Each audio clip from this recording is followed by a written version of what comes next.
नमस्कार दोस्तों, आपका स्वागत है गणित के गुरुजी यूट्यूब एजुकेशनल चैनल पर। दोस्तों, आज का जो वीडियो है वह है स्पीडी की रिवाइज योरसेल्फ रेलवे सामान्य विज्ञान वॉल्यूम 2 पर आधारित। दोस्तों, यह स्पीडी की 2023 की न्यू एडिशन की बुक है।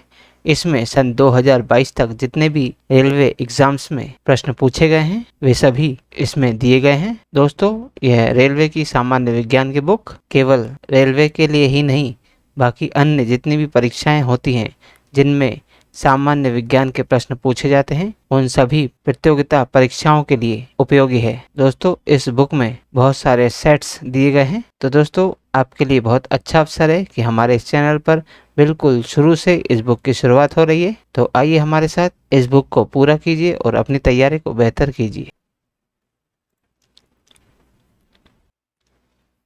तो दोस्तों, आज हम करेंगे स्पीडी की वास्तुनिष्ठ सामान्य विज्ञान रिवाइज योरसेल्फ का सेट नंबर 4। तो दोस्तों, चलिए फिर स्टार्ट करते हैं। पहला प्रश्न है, एंजाइम मूलतः क्या है? दोस्तों, एंजाइम्स मूलतः प्रोटीन होते हैं। अगला प्रश्न, प्रश्न नंबर 2, अतिचालक एक ऐसी वस्तु है जिसमें क्या होती है?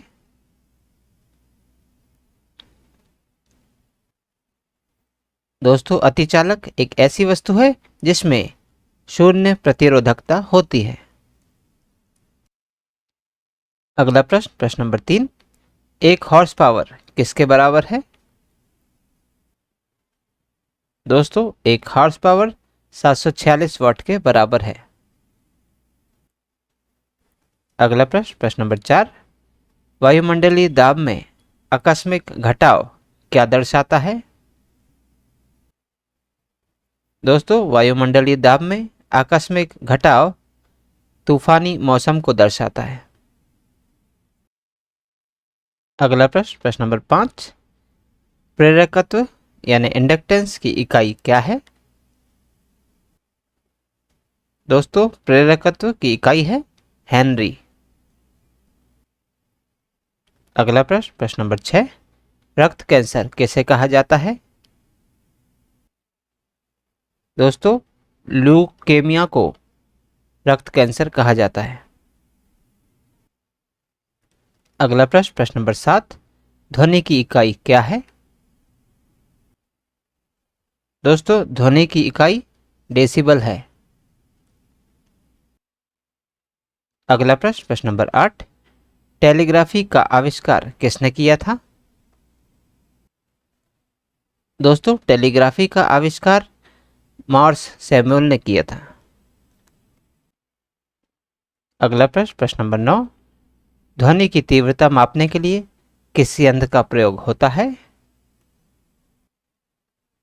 दोस्तों, ध्वनि की तीव्रता मापने के लिए ऑडियोमीटर यंत्र का प्रयोग होता है। अगला प्रश्न, प्रश्न नंबर 10, शुष्क सेल क्या है? दोस्तों, शुष्क सेल प्राथमिक सेल है। अगला प्रश्न, प्रश्न नंबर 11, चुंबकीय फ्लक्स की यूनिट क्या है? दोस्तों, चुंबकीय फ्लक्स की यूनिट होती है वेबर। अगला प्रश्न, प्रश्न नंबर 12, विद्युत ऊर्जा की इकाई क्या होती है?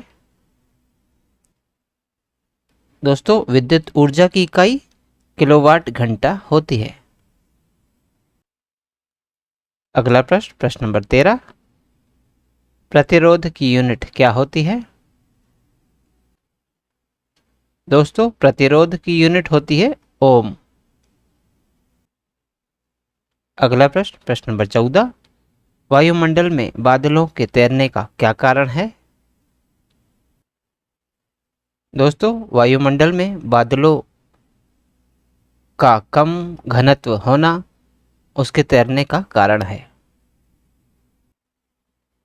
अगला प्रश्न, प्रश्न नंबर 15, मानव नेत्र की दूरदृष्टि को क्या कहा जाता है? दोस्तों, मानव नेत्र की दूरदृष्टि को हाइपरमेट्रोपिया कहा जाता है। अगला प्रश्न, प्रश्न नंबर 16, मायोपिया से क्या तात्पर्य है? दोस्तों, मायोपिया से तात्पर्य है निकट दृष्टि का। अगला प्रश्न, प्रश्न नंबर 17, निम्न में से कौन सा जल संक्रामक रोग है?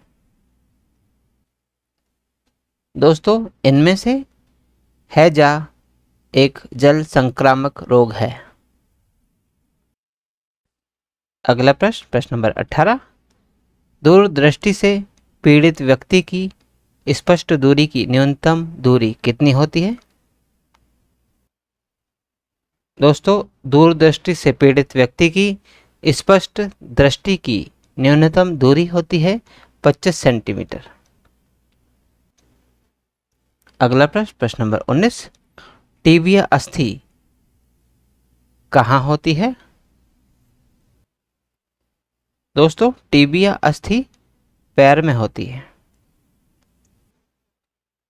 अगला प्रश्न, प्रश्न नंबर 20, विटामिन ई की कमी से निर्मित रोग कौन सा है? दोस्तों, विटामिन ई की कमी से निर्मित रोग है जनन क्षमता में कमी।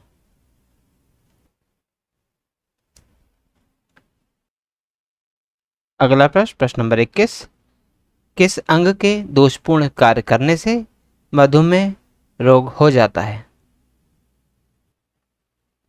दोस्तों, अग्नाशय अंग के दोषपूर्ण कार्य करने से मधुमेह यानी कि डायबिटीज रोग हो जाता है। अगला प्रश्न, प्रश्न नंबर 22, एस्टिग्मेटिज्म एक बीमारी है? तो दोस्तों, एस्टिग्मेटिज्म आंखों की एक बीमारी है। अगला प्रश्न, प्रश्न नंबर 23, सार्स का पूर्ण रूप क्या है? तो दोस्तों, सार्स यानी कि SARS इसका पूर्ण रूप है सीवियर एक्यूट रेस्पिरेटरी सिंड्रोम। अगला प्रश्न, प्रश्न नंबर 24, फलों के अध्ययन को क्या कहते हैं? दोस्तों, फलों के अध्ययन को पोमोलॉजी कहते हैं। अगला प्रश्न, प्रश्न नंबर 25, नाशपाती का कौन सा भाग खाया जाता है?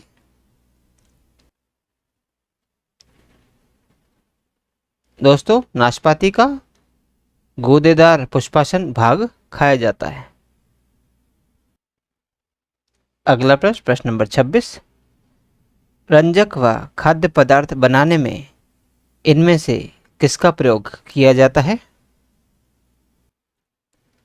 तो दोस्तों, रंजक व खाद्य पदार्थ बनाने में कैरामल का प्रयोग किया जाता है। अगला प्रश्न, प्रश्न नंबर 27, नाइट्रोजन यौगिकीकरण के लिए कौन सी फसल सहायक है? दोस्तों, नाइट्रोजन यौगिकीकरण के लिए बीन्स की फसल सहायक होती है।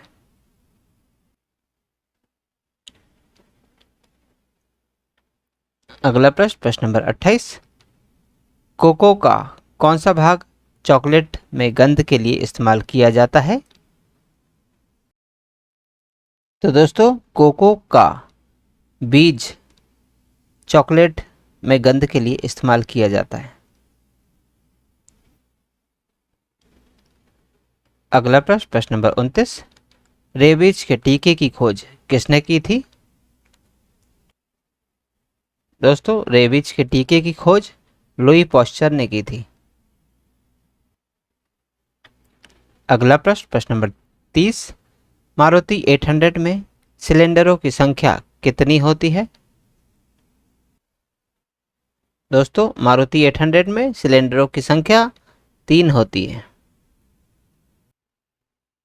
अगला प्रश्न, प्रश्न नंबर 31, वॉशिंग मशीन की कार्यप्रणाली किस सिद्धांत पर आधारित है? दोस्तों, वॉशिंग मशीन की कार्यप्रणाली अपकेंद्रण के सिद्धांत पर आधारित है। अगला प्रश्न, प्रश्न नंबर 32, न्यूट्रॉन वे कण हैं जिनमें होता है? तो दोस्तों न्यूट्रॉन वे कण होते हैं जिनमें कोई आवेश नहीं होता है। अगला प्रश्न, प्रश्न नंबर 33, पॉजिट्रॉन की खोज किसने की थी? दोस्तों पॉजिट्रॉन की खोज एंडरसन ने की थी। अगला प्रश्न, प्रश्न नंबर 34, समस्थानिक परमाणुओं में क्या होता है? दोस्तों समस्थानिक परमाणुओं में प्रोटॉनों की संख्या समान होती है। अगला प्रश्न, प्रश्न नंबर 35, एल्केन का सूत्र क्या है? दोस्तों CnH2n+2 एल्केन का सूत्र है। अगला प्रश्न, प्रश्न नंबर 36, आधुनिक आवर्त सारणी किस पर आधारित है?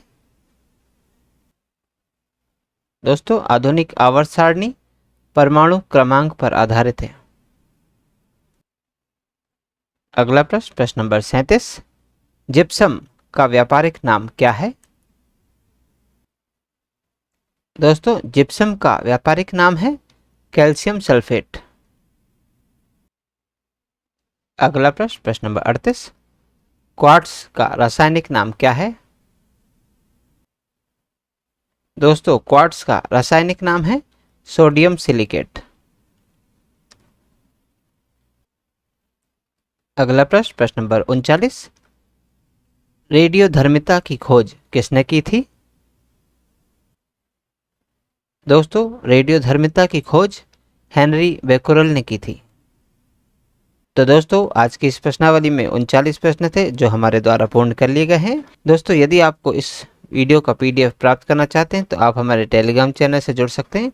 हमारे टेलीग्राम चैनल में सभी वीडियोस की PDF मुफ्त में अवेलेबल है। और दोस्तों तो जाइए आज ही तुरंत ज्वाइन कीजिए हमारे टेलीग्राम चैनल को। और दोस्तों यदि आप इस चैनल पर नए हैं तो चैनल को सब्सक्राइब कर लीजिए, वीडियो को लाइक कीजिए और इसे अन्य लोगों के साथ भी शेयर कीजिए। तो दोस्तों मिलते हैं अगले वीडियो में अगली प्रश्नावली के साथ। तब तक के लिए नमस्कार।